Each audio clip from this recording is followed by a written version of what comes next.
500 mil brasileiras e brasileiros mortos na pandemia da Covid-19. E o Política nas Redes vem hoje discutir com vocês como que a ampliação da vacinação resulta, muito provavelmente, numa ampliação das manifestações de esquerda.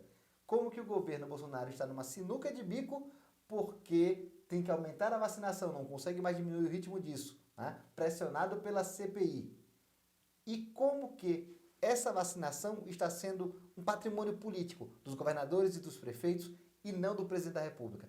Tudo isso monta um pano de fundo para a competição eleitoral em 2022. É isso que a gente vai discutir hoje no Política nas Redes. Vem com a gente.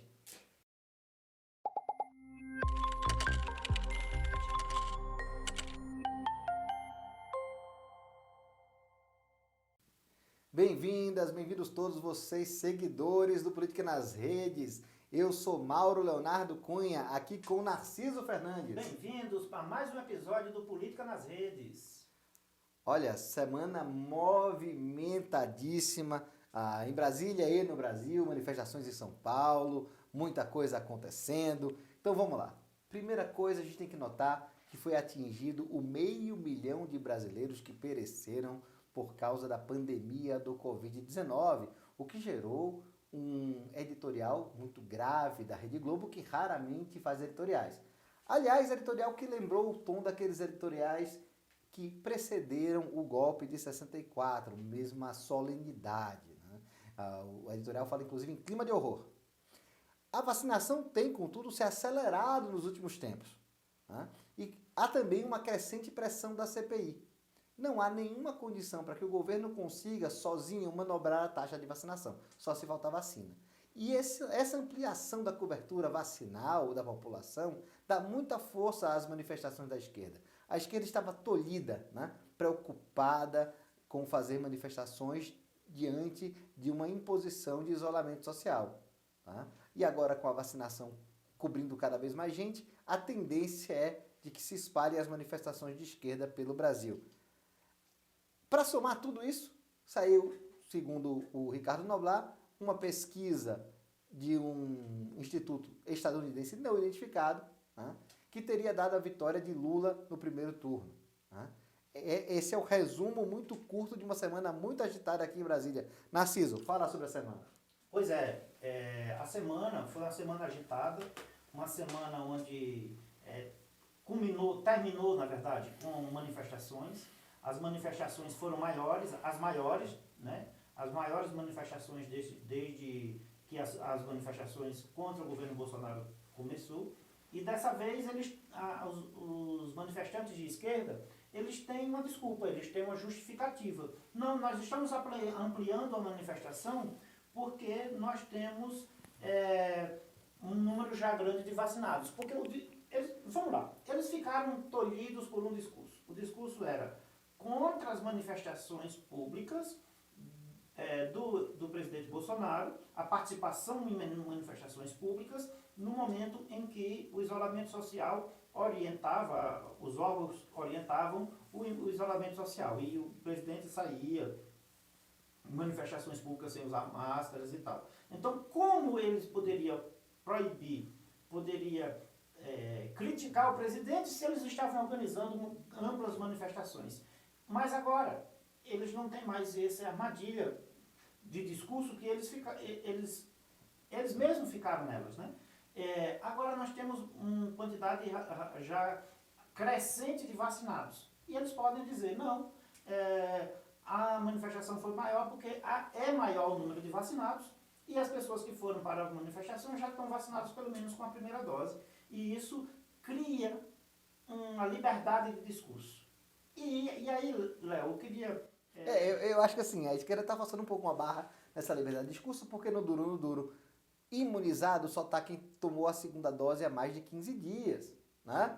Então não tem quase ninguém imunizado no Brasil, estamos falando de 10% da população imunizada. Né? A esquerda cansou de ficar quieta, teve que ir para a rua, porque senão ia perder completamente o controle do espaço público para as grandes manifestações motociatas da direita.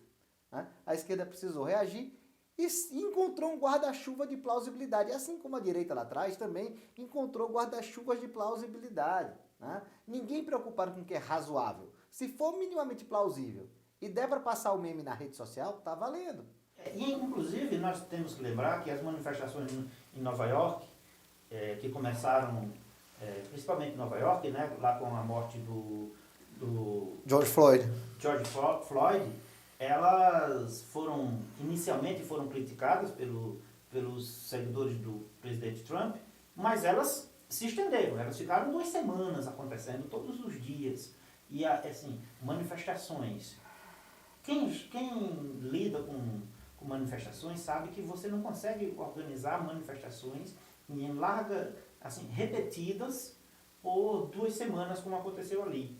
E mesmo em plena pandemia, nos tempos mais duros da pandemia, né? E eles sofreram esse discurso também. E eles diziam, não, nós estamos fazendo distanciamento social, nós estamos fazendo tudo isso e tal, mas agora eles ainda têm essa desculpa, vamos dizer assim, essa coisa mais plausível de que eles podem dizer que já tem um número de vacinados.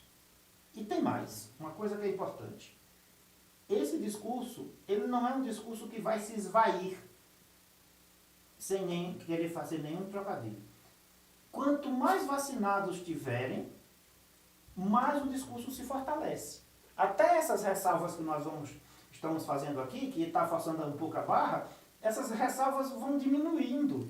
Porque quanto mais se vacina, mais pessoas podem usar do discurso e dizer que estão vacinados. E fazer até símbolos. Veja, eles podem fazer até símbolo, levar comprovante de vacinação para divulgar, esse tipo de coisa.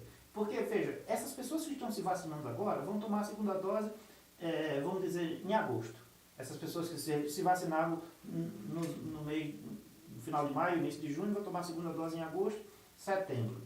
Então, se essas manifestações ocorrerem, não estou dizendo que elas vão, estou dizendo, se elas ocorrerem a partir do mês de setembro, o número de vacinados, a não ser que aconteça uma não vacinação, uma paralisia da vacinação.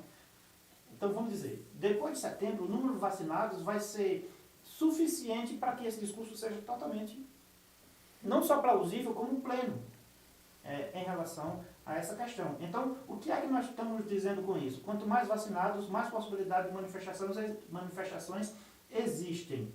E a pergunta é, a esquerda tem capacidade de mobilização para aumentar a vacinação? É essa a pergunta. Porque discurso já tem. Acho que o discurso já tem. A vacinação não retroage. Não é? O governo está escanteado pela CPI, não conseguindo deixar de comprar vacinas. Não é? Até propaganda a favor do uso de máscara com verba federal está acontecendo. E no final da propaganda que diz que tem que usar máscara, vem Brasil, Pátria Amada Brasil. Ou seja, o que eu estou querendo dizer é o seguinte, o governo federal se viu forçado a fazer o tipo de propaganda de conscientização. Né? Então, você pode olhar que o movimento bolsonarista na rede social arrefeceu muito. Eles tomaram pancadas muito grandes e há um silêncio. Gente, a gente está observando, né? Aquela insuflação, ela está no momento de esmorecimento, né? De consolidação, de lamber as feridas e de guardar prazo. Por que isso? Porque, por um outro lado, aí vamos ver o que é bom para a direita nesse momento, a economia dá francos sinais de melhora sustentada, que são subida da inflação, que sempre é ruim de alguma forma, porque é um tipo de imposto, se comporta quase como um imposto, e regressivo, mas é um indicador também de economia em crescimento. Então, já está se falando esse ano da possibilidade de a inflação romper o teto da meta, e uma possibilidade muito sólida, né? Se projetando uma inflação de 5,60 para o ano, né? E o dólar tem caído, o dólar chegou a ficar abaixo da marca dos R$5, né? Que é uma coisa muito relevante. Porque se a gente pensar em inflação do Brasil e inflação lá de fora, um dólar a R$4, R$4,50 hoje, é um dólar tão valioso quanto um dólar a 2 e pouco na época do governo Lula. Tá? Porque existe uma diferença inflacionária entre Brasil e Estados Unidos. Tá?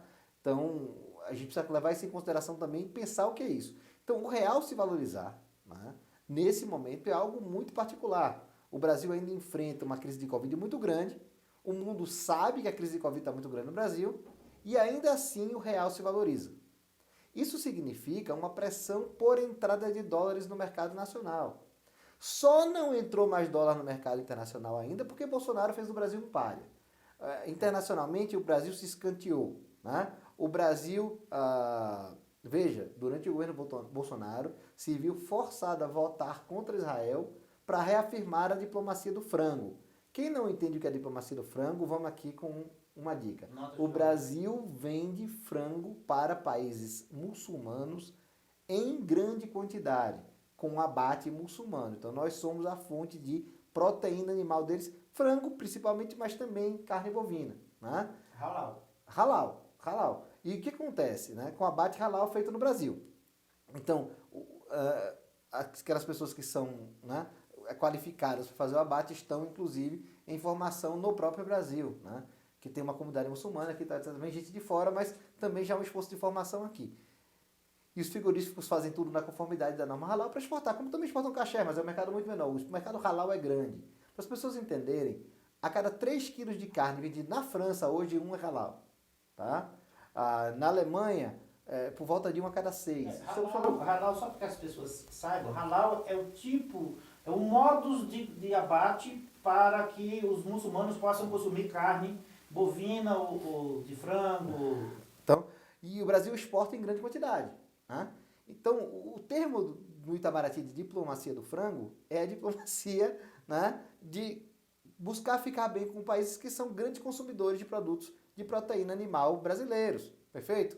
Né? E o governo Bolsonaro, que fica o tempo todo com a bandeira de Israel, etc., isso até deu uma diminuída, porque se viu forçado a votar contra Israel, né, nas Nações Unidas. E isso é um choque para o governo Bolsonaro. Né? A base ideológica fica balançada. Né? Do outro lado, a esquerda vai ter uma dificuldade muito grande de criticar uma economia em crescimento. Então, eu estou olhando aqui pelo lado da esquerda e pelo lado da direita. Né? Como é que a esquerda critica? Porque a esquerda está falando, agora a gasolina está a R$6. Muito do preço da gasolina está a 5 e muitos, R$6, né? É justamente o seguinte fato, é o dólar alto. Né? Porque o preço da gasolina é em dólar, não é um preço em real. É quase como toda vez que você fosse comprar gasolina, você fizesse um contrato de câmbio. Léo, mas tem uma coisa. A gasolina aumentou tanto de preço pelo descenso da Petrobras. Porque a Petrobras, antes do governo Temer, era uma empresa que tinha os superávites...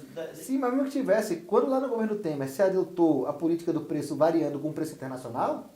Não, eu sei, mas não estou falando disso não. Estou falando que a Petrobras tinha ativos, e foi aprovado no Congresso Nacional, os ativos da Petrobras, do campo de exploração em águas profundas, e isso foi discutido, inclusive, para aumentar os recursos para a saúde. Sim, mas vamos lá, mas aí a gente tem que raciocinar em termos de dólar. Vamos lá, a gasolina está cara em reais. A gasolina não está cara no Brasil em dólares.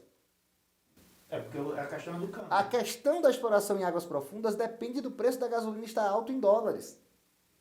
O preço do barril em dólares hoje não permite, vamos lá, enquanto o preço do barril de petróleo, do Brent em Nova York, não estiver acima dos $60 o barril, é absolutamente inviável sacar petróleo de águas profundas no Brasil. Porque o custo, porque você tem que sacar alguma coisa, mas é prejuízo. A operação não pode cessar, então você vai tirando o mínimo. Agora, se passou de 60, você pode tirar. Quando passa de 100, passa a ser altamente lucrativo. Tá? Então tem alguns marcos aí. 80, 90, 100. Mas é do preço do barril em dólar. Que não tem uma ligação direta com o preço da gasolina na bomba em reais. Na verdade, a gasolina aumentou no Brasil porque o dólar aumentou. Exato. E agora o dólar começou a cair. Só que a gente sabe que os preços têm. Aí, vou falar um pouco de economês com vocês hoje, tá? Os economistas falam da elasticidade dos preços, certo? Os preços são elásticos no sentido que eles podem variar. Preço que pode variar pouco, porque, por exemplo, o preço do pão francês. Ele pode variar pouco, porque as pessoas não admitem que o pão francês suba muito de preço, porque aí tem manifestação política. Substitui por outra coisa, etc. Aí tem uma inelasticidade do preço. O preço que pode variar muito, como, por exemplo, o preço da gasolina, ele é um preço altamente elástico. É um preço que pode variar muito. Agora tem uma coisa que é a tendência dos preços em geral, tá, gente? que é fácil o preço subir, então ele sobe rápido. Como tem competição, cada lojista tenta não subir seu preço primeiro. Quando ele sobe, eles disparam, quando os líderes acabam subindo o preço, eles disparam um comportamento de manada e todo mundo sobe o preço. Na hora de cair, aí é o jogo da galinha. Quem baixar por último ganha mais. Então o preço tende a cair muito devagar. Então as curvas de subida de preço são muito rápidas e as de descida de preço são muito lentas. Mesmo o real se valorizando, aí o pessoal vai transformar o preço alto em reais em lucratividade e não vai baixar o preço na bomba. Tá? Então, mesmo o real se valorizando, a gasolina não cai de preço tão rápido. Cai talvez para 5 e muito, para não ficar acima do patamar de 6, que é assustador e reduz o consumo. Tá? Mas não cai para 5 e pouco, não cai para 4 e muito, compreendam? Então, esse é um momento também, um pano de fundo, porque quem vai para a rua no Brasil não é a pessoa que vai de ônibus ou em metrô em geral, são as pessoas que andam de carro, classe média, etc. Os manifestantes de todos os lados. De todos os lados, né? Tanto que o pessoal da direita critica e fala que a esquerda é caviar, etc. A gente não está falando que a manifestação do PT não traz operários, mas ela não é engendrada, né, e colocada na rua por operários. Pensado. Não, o PT cresceu muito nos médicos, na classe média, no mundo jurídico. Né? Nos médicos menos hoje. Não, mas cresceu naquele momento. Né? Nos médicos menos hoje. Hoje Hoje eles estão fracos, mas tinha uma época que candidato a qualquer coisa que fosse doutor fulano era PT. Hoje não, hoje está muito à direita. Né? Os médicos sentiram o impacto, né? E aí, vamos dizer, a esquerda alienou os médicos. Por que o PT, não a esquerda já, mas o PT, por que o PT alienou os médicos? Porque apostou que já tinha aquele mercado e não precisava investir para mantê-lo. Né? Mas essa é uma prática do PT em muitos momentos. Já ganhei o mercado, não preciso da manutenção, ele perde aquele mercado enquanto vai buscar conquistar outros. Léo. E custa caro politicamente conquistar novos mercados e é relativamente barato manter. Sim. Mas o PT aí é autopredatório. Né? Mas aqui eu quero levantar o seguinte.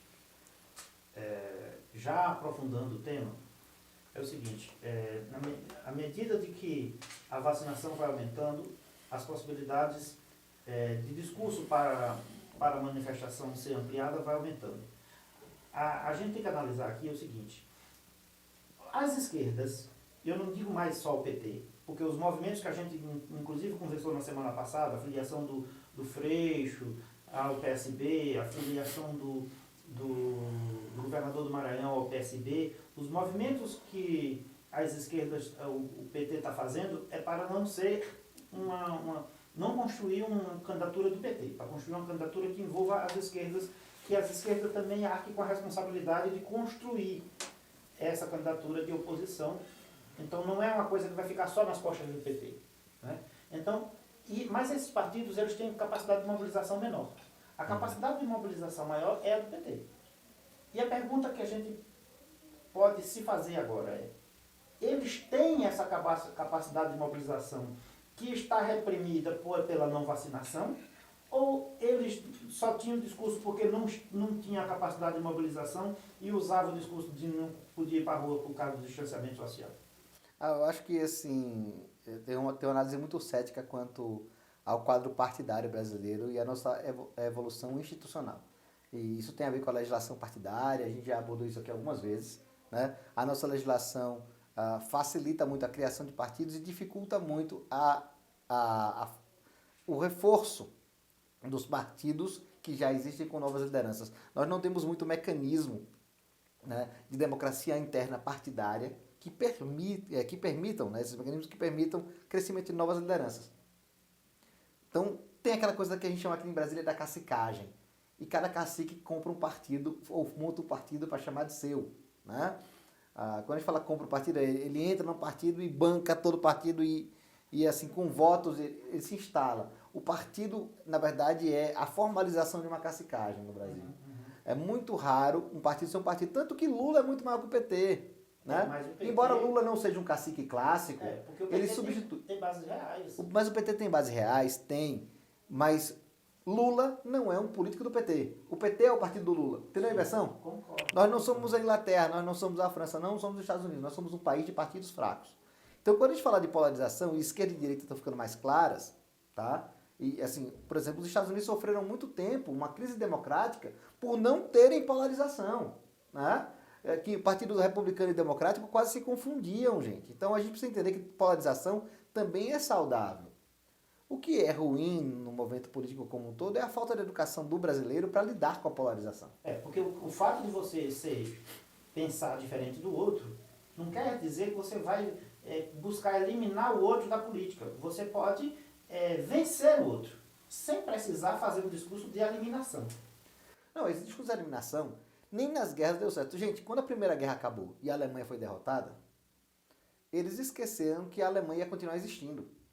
Passaram como um rolo compressor por cima da Alemanha, e isso deu na radicalização da política interna da Alemanha, da alemã, que gerou toda aquela tensão que desagou na Segunda Guerra Mundial. Então, a gente precisa entender que tratar como o vencido é uma parte necessária da política. E isso é talvez a maior falha do governo Bolsonaro, que eu vou falar assim, você não sabe, ninguém de nós sabe, quem é o responsável do governo Bolsonaro por falar com a oposição.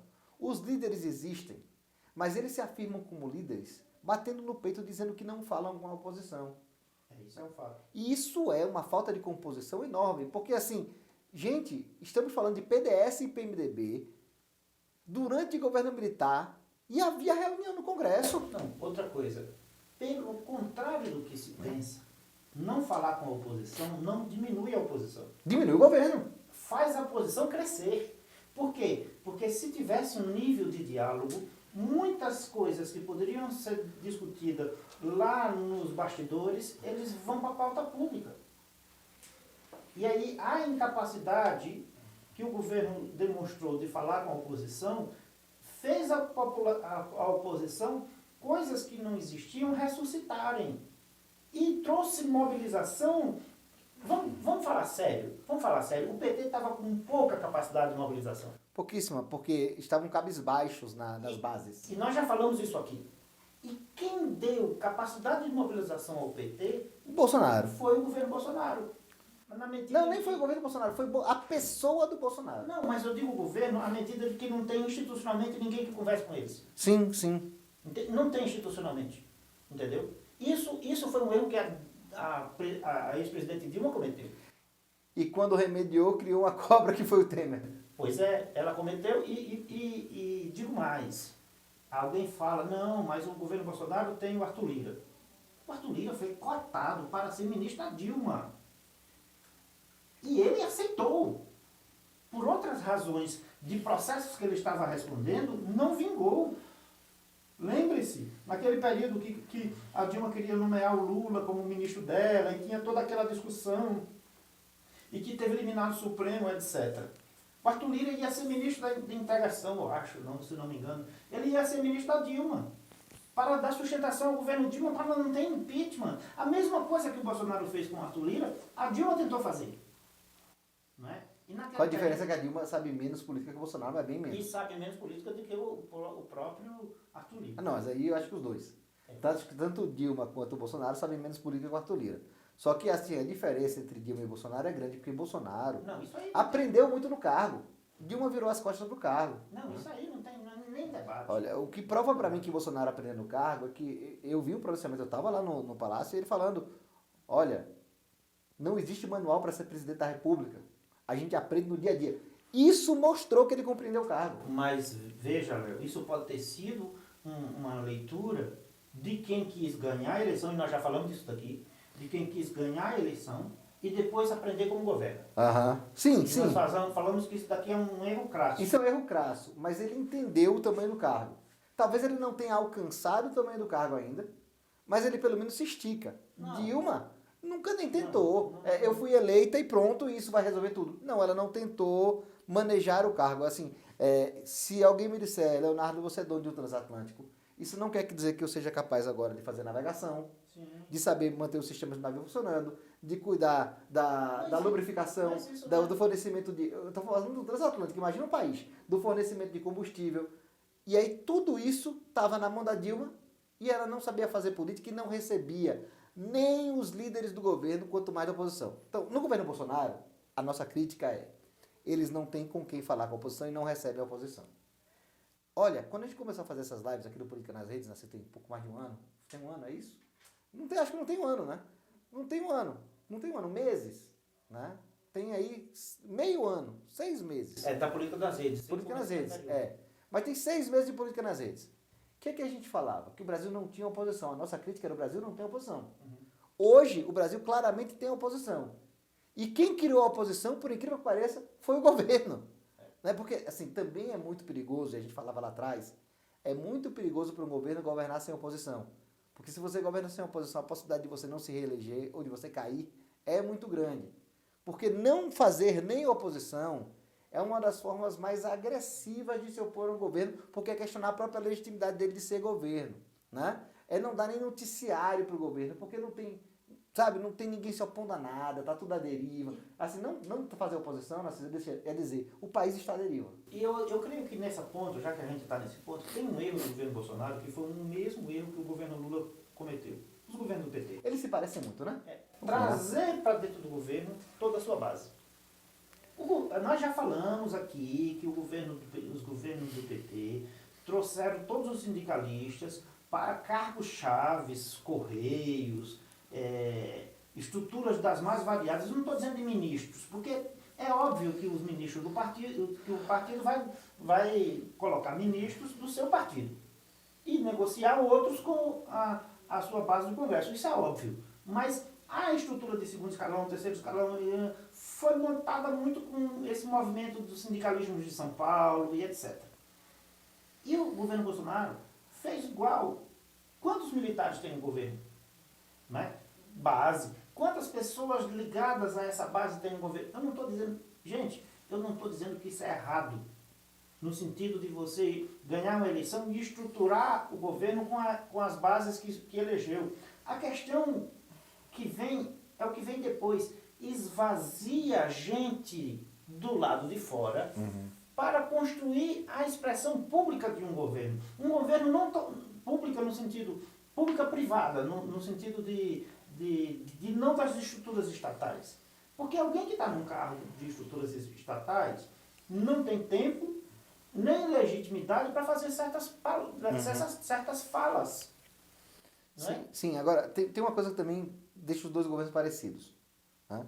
Que é, embora o PT tenha surgido a partir de uma afirmação em uma boa qualidade de gestão municipal... Sim, orçamento participativo. O PT era o partido das boas prefeituras, né? Antes do prefeito de Colatina, que hoje todo mundo conhece da rede social, o que as pessoas conheciam eram os bons prefeitos do PT, né?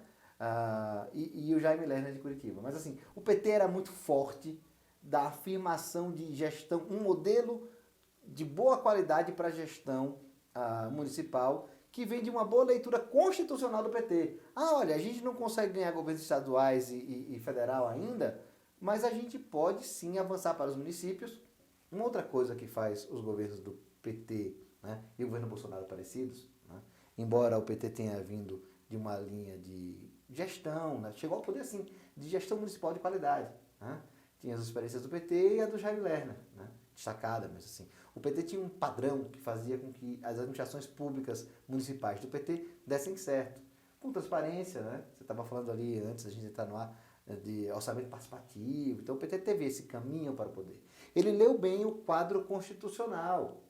Né? O PT não tinha cacife para vencer uma eleição federal, tinha o Lula sempre como candidato que vinha batendo, mas tinha essa leitura. Não conseguia fazer muitos governadores, mas fez muitos prefeitos.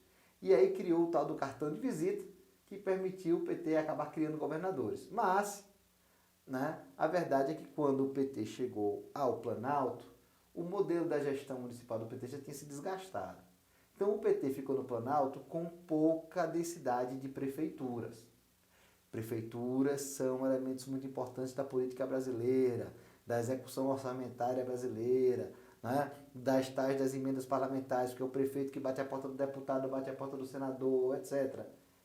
Narciso, isso vem da Constituição. Isso. E aí o que acontece? O governo Bolsonaro nem tentou fazer bases municipais, porque achou que rede social substituía o município. Só que rede social não está no tal do quadro constitucional. A Constituição diz que... A Constituição ela diz assim, compete à União, aí diz uma lista. Compete aos municípios, diz uma lista. E aquele que não compete à União, não compete ao município, compete ao Estado-membro. Ou seja, o Estado-membro, ele é por exceção, né? Ele é por exceção. Então, Deveria ser a regra básica, né? Assim, no silêncio da Constituição, tudo é do Estado-membro. É. Só que a Constituição fala muito, então o Estado-membro vira uma exceção, né? Então, assim, que chama competência derivada ou competência adicional e etc. Então, assim, as competências municipais são muitas. Toda a execução orçamentária do Brasil compete ao município. Vou dizer de novo. Toda execução orçamentária do Brasil compete ao município. A União não executa o orçamento da saúde. Ah, mas a União tem um orçamento da saúde imenso. Sim, mas transfere fundo a fundo. A União não executa o orçamento da educação. Ela gerencia um orçamentão e transfere pelo Fundeb. A União faz isso com saúde, com educação, infraestrutura. Obras do governo federal, diretamente contratadas, são obras de infraestrutura. Tanto é que o ministro da infraestrutura está fazendo muita coisa. É o ministro mais competente do governo Bolsonaro, mas eu vou dizer mais. É talvez o ministro mais competente que o Brasil tenha tido nos últimos 10 anos. Sim, mas porque é o que compete ao governo federal. Sim. E o que compete ao município, o governo federal ele não soube gerenciar isso. Minha gente, é muito comum falar de que os prefeitos vêm a Brasília, nas caravanas dos prefeitos, com pires na mão. Os municípios têm sufoco orçamentário.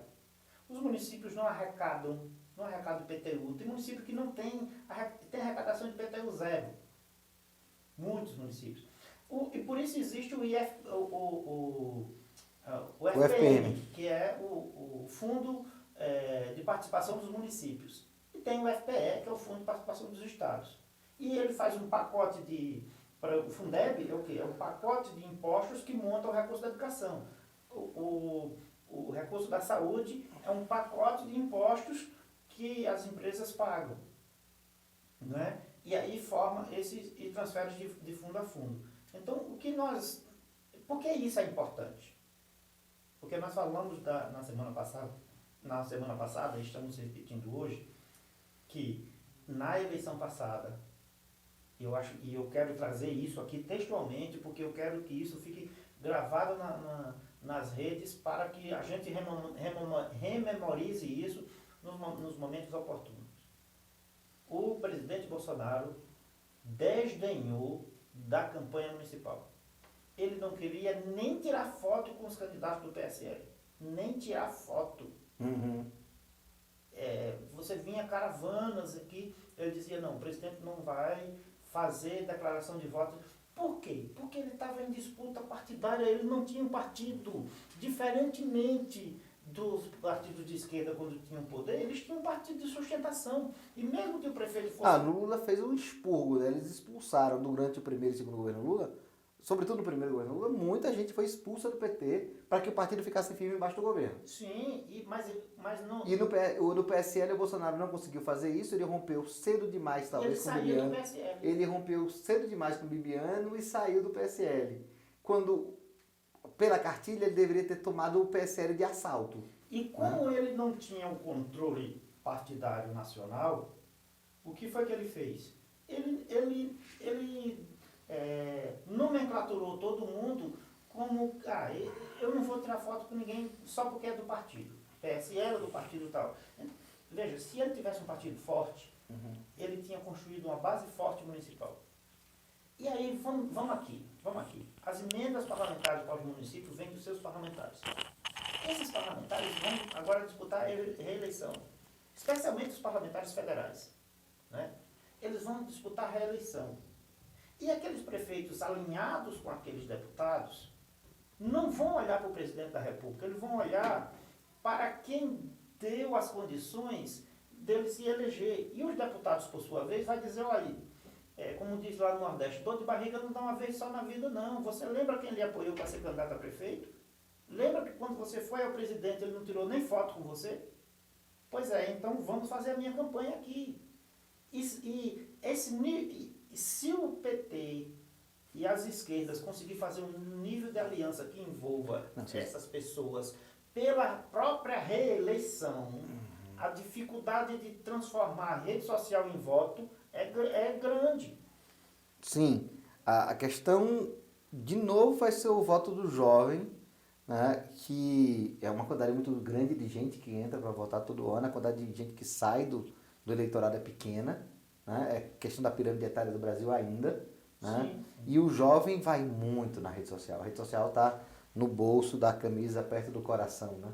Agora, Está no bolso da calça, né? Então tá ali junto da pessoa. A rede social não está distante, ela está colada no... então, gente, o PT, ele fez isso na sua formulação de política enquanto ele esteve no poder, que ter uma relação direta com o município. Claro que ele tinha relação com os governadores, mas tinha relação direta com os prefeitos. E na campanha, quando havia a campanha, o governo federal participava ativamente da campanha. Por quê? Porque o PT sempre foi um partido nacional, sempre foi um partido forte, um partido com muitas bases. É nacional com, talvez, assim, pouca representatividade no Nordeste. Até tinha no Norte. O PT no Nordeste? O PT no Nordeste foi fraco no começo, depois... Não, mas estamos falando da década de 80. Ah, não, em 80 sim, porque depois que veio o PSB, o PT ficou mais fraco no Nordeste, né? Pois o PCdoB teve mais força no Nordeste antes do PT. Estou falando do partido de esquerda, né? Mas você falava, Léo, que que tem a história de como o discurso está batendo nas redes sociais e a juventude. Tem dois fatores que são importantes de analisar. Dois fatores importantes. Primeiro, na campanha anterior, na campanha de 2018, PT era sinônimo de corrupção. Ponto. PT, sinônimo de corrupção. Qual é o contraponto a isso? As esquerdas tiveram um êxito político importante nesses últimos meses. Dizer Bolsonaro é sinônimo de morte. Sim. Bolsonaro genocida, fascista... Com aquela história de dizer Bolsonaro é fascista, Bolsonaro é genocida. Homofóbico, machista... Exato. Todos os istas caíram no Bolsonaro. Gente, eu não vou discutir aqui o que é que significa genocida. Eu sei que a população em geral nem vai perguntar. Não tem conhecimento, nem vai perguntar. Mas ele sabe que é uma coisa ruim, que tem a ver com morte. Então, assim, e isso conseguiu colar no governo Bolsonaro essa ideia de que o governo Bolsonaro desdenhou da Covid, não quis comprar vacina, e a CPI ela trouxe esse papel de ele não querer comprar vacina por uma razão básica. Ele disse que não queria. Ele disse que, vacina e tal, e fazendo restrições à compra da vacina. Então, pela primeira vez, nessas disputas entre PT e Bolsonaro, nós vamos ter um dizendo que o outro é corrupto e o outro dizendo que o outro é ligado à morte, e chamando de genocida e chamando de fascista. Então, isso vai ser o caldo das próximas eleições. Assis, eu queria compartilhar com quem está em casa, né? Quem está no trabalho, quem está, às vezes, no carro. Se estiver no carro, por favor, só ouça a gente e olhe para frente, viu? Mas quem está acompanhando o Política nas Redes, a nossa conversa, e aí eu acho que eu estava dirigindo, por isso que eu falei do carro, né? Eu estava dirigindo no momento, Assis, que foi o seguinte: olha, a gente tem uma coisa acontecendo muito, mas muito séria agora no Brasil, que é uma movimentação de dizer Bolsonaro é anti-ciência. E o brasileiro, que nunca foi grande estudioso, o povo brasileiro nem tem hábito de estudo, mas o mito de que estudar dá sucesso, talvez assim, mas é importante ter um diploma, mais do que ter estudo no Brasil, né? Mas estude porque aí sua vida melhora. Então, o brasileiro pobre, simples do interior, e aí eu estou falando de Brasil profundo, tá, gente? Que sempre ouviu que estudar... Ele não sabe nem o que é ciência, mas ele sabe que o povo que estuda no vocabulário simples do interior tem ciência. Doutor. Quando fala que Bolsonaro é contra a ciência, e claro, não existe posição da ciência, tá, gente? Existe um certo grau de consenso científico, não existe posição da ciência. Em qualquer coisa que você vai na ciência vai ter alguém que discuta algo. Qualquer coisa não, porque ninguém acha que a Terra é plana, ponto. Tá? Então, mas assim, em qualquer coisa que seja relevante na ciência, qualquer coisa que... O governo Bolsonaro tem um ministro astronauta. Ele viu a Terra de fora. Ele viu a Terra de fora, ele sabe que não é plana.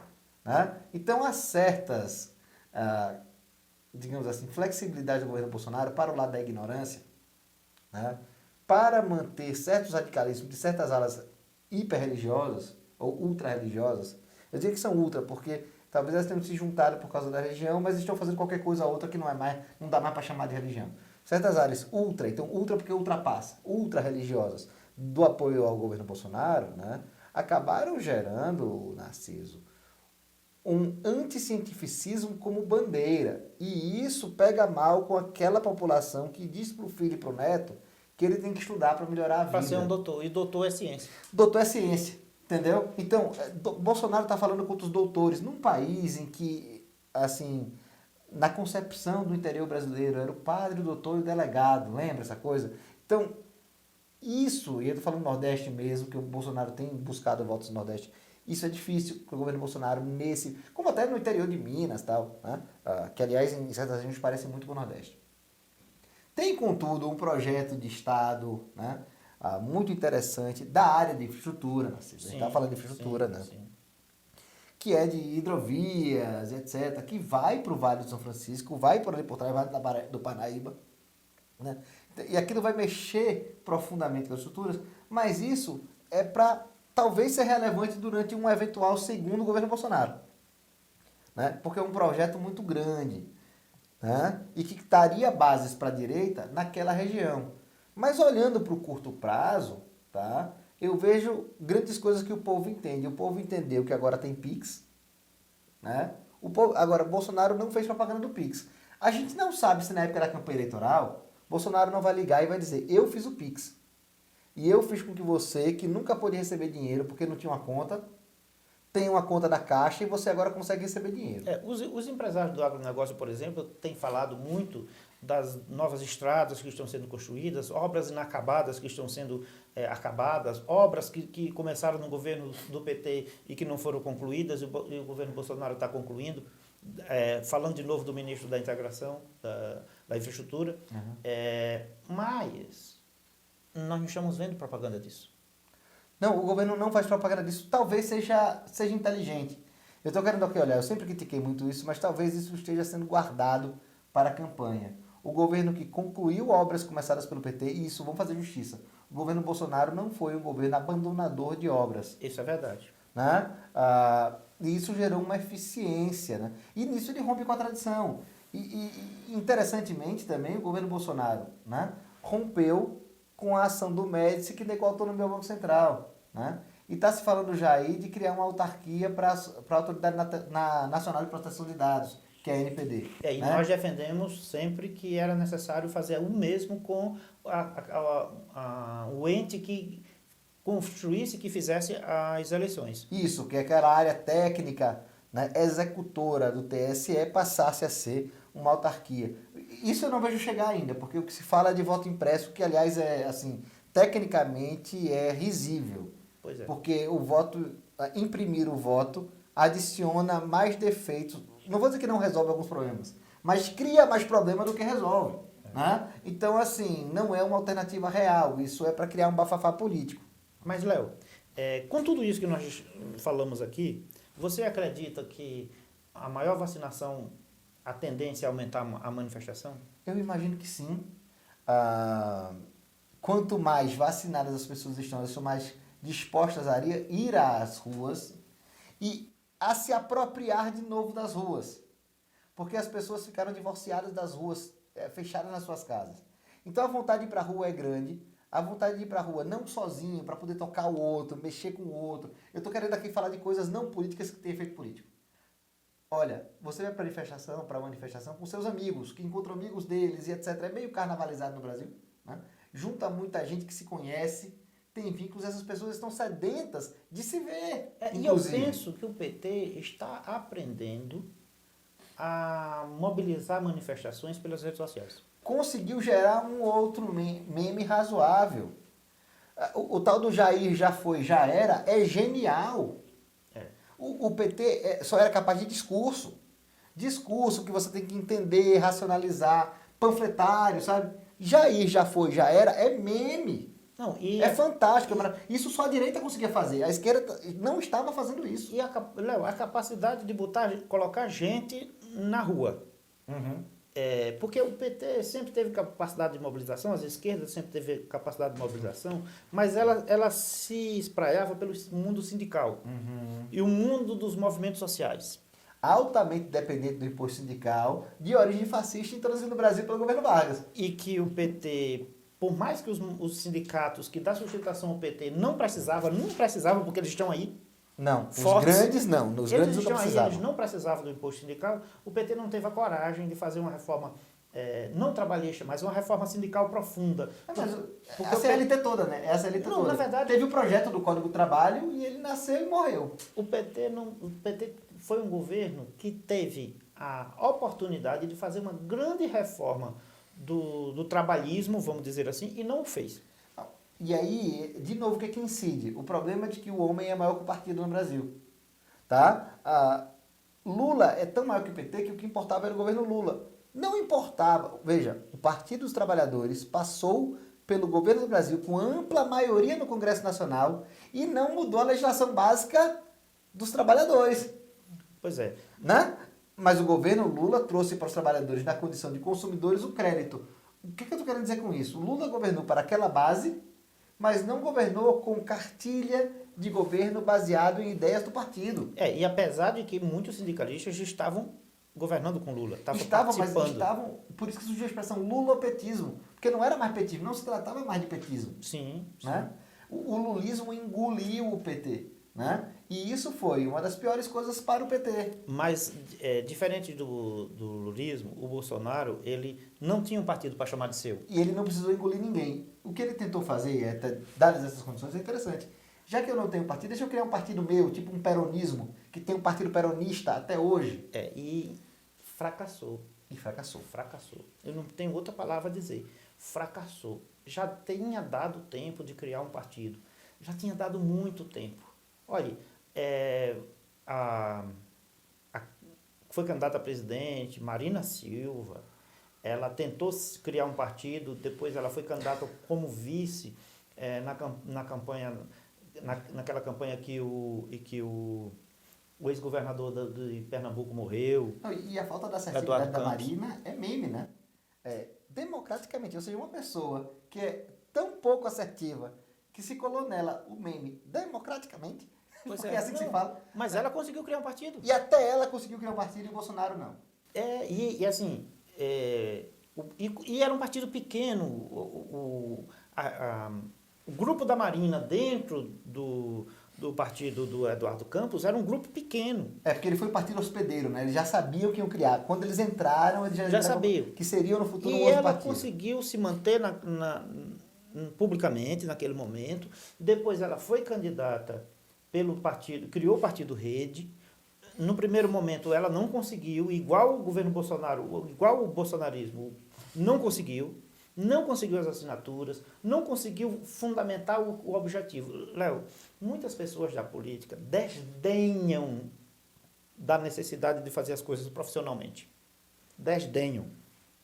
Entendem que, não, eu tenho dinheiro, a gente contrata e faz. Não faz. Narciso, você falou sempre da candidatite, né? Eu pensei aqui agora que tem uma outra doença que a gente tem que colocar no cadastro de doenças lá do nosso política. CID do Política nas Redes. É o CID-02 do Política nas Redes, que é o seguinte, o vencedorite. O que é isso? Eu venci as eleições, então eu venço qualquer coisa na minha vida. Pois é, e eu criei um partido e não criou. E aí eu vou dizer com muita serenidade, incompetência. Incapacidade de criar um partido estando sentado na cadeira de presidente da República, isso não justifica, nada justifica. Você não tem esse advogado, contrata aquele. Se não tem aquele, contrata aquele outro. Você organiza, espraia advogados pelo Brasil todo, você estrutura, você cria bases pró-partido, Gente, o pessoal da UP, que é um pessoal de uma esquerda até stalinista, de certo ponto. Bizarramente periférica na esquerda. E eles criaram na nova lei. Para não dizer a respeito do Partido da Causa Operária, que foi na lei anterior, que não tinha as cláusulas, todas essas, mas tinha alguns... Que também é da periferia da esquerda, que o próprio pessoal da esquerda brinca chamando de pão com ovo, o PCO. Pois é, o PCO. Então não tem justificativa, não tem justificativa. Houve um fracasso real na criação desse partido. Mas vamos lá, assim, um fracasso de dimensões gigantescas. Pois é, porque se o governo Bolsonaro tivesse um partido na eleição municipal, ele tinha lançado as bases para a eleição presidencial, com um grupo alinhado da cidade menor à nação. Mas ele confiou todas as fichas nas redes sociais. As redes sociais, elas são importantes. As redes sociais, elas vão dar o tom na próxima eleição? Sim. Não será a TV? Sim. Mas o político que está no dia a dia, na vida do cidadão, é aquele político que mora lá na casa, lá próximo a ele. É o deputado, é o vereador, é o prefeito que bateu as portas do Palácio do Planalto e não foi atendido na eleição passada. Isso vai ter, sim, um efeito nas próximas eleições. Eu só queria deixar essa reflexão, né? Que desprezar o poder local é grande, né? A gente começou a falar sobre vacina. No final das contas, quem dá a vacina é a prefeitura. Né? Pois é, a execução da saúde é a prefeitura. Quem está fazendo lockdown é a prefeitura. E, Léo, tem uma coisa muito importante. Os governadores e os prefeitos estão fazendo campanha. Eu estou vacinando. Não importa se a vacina vem trazida no governo federal. Eu vejo todo dia os governadores que eu acompanho nas redes sociais fazendo lives no Instagram, ao vivo, no aeroporto. Chegou a vacina. Amanhã estará nos pontos tais e tais e tais. Você, cidadão, venha se vacinar, etc, etc. E essas pessoas é que vão lá pedir o voto. E o governo alienou muitas pessoas. O bater de frente contra a vacina foi muito complicado no segundo momento, né? E isso também porque agora é manifestação. As manifestações de direita estão caindo, está tendo motocicleta, etc. Mas agora a esquerda se movimentou com força. Deu uma cartada, né? Eu não vejo terceira via, não vejo espaço para terceira via. E eu não vejo ninguém tão derrotado no Brasil quanto Ciro Gomes. O Ciro Gomes é o grande derrotado. Marina tá fora do ar também. Não é? Nós ouvimos falar da Marina. Mas é que a Marina não entrou para jogar, né? Não teve cacife para entrar na mesa para jogar poker. Não. O Ciro Gomes foi severamente derrotado. E os globais, que seriam candidatos, também foi saindo... O Huck já disse que não é candidato, o Huck desistiu, né? É uma da última semana, né? Não tem. Dória continua dizendo que seria, mas Fernando Henrique se reuniu com Lula, não é? Nós estamos vendo gente que nunca se reuniriam numa mesa, dizendo de que estariam se unindo, e não desconsidere. Há um debate de que o governo Biden está ajudando a articular essa união aí. Agora, deixa eu falar no perigo das redes para o governo Bolsonaro. A Globo, quando fez o editorial do Jornal Nacional das 500 mil mortes, repetiu algumas vezes a expressão sem concessões. Veja, o governo Bolsonaro sempre ameaçou a Globo com a cassação das concessões. A Globo leu agora que quem tem internet não precisa de concessões. E a Globo disse, me tire do ar que eu vou virar cult. Me tire do ar que eu vou virar hit. Me tire do ar que todo mundo vai pro YouTube e vê a Globo no YouTube. Vai todo mundo... Eu vou colocar o Globopay com um preço baratíssimo, porque eu não vou ter mais o custo de manter as concessões. Não precisa do YouTube, eles têm um Globopay. Eu sei, mas... Veja, a Globo, sem a obrigação das concessões, seria um fenômeno de redes absolutamente insuportável para o governo Bolsonaro.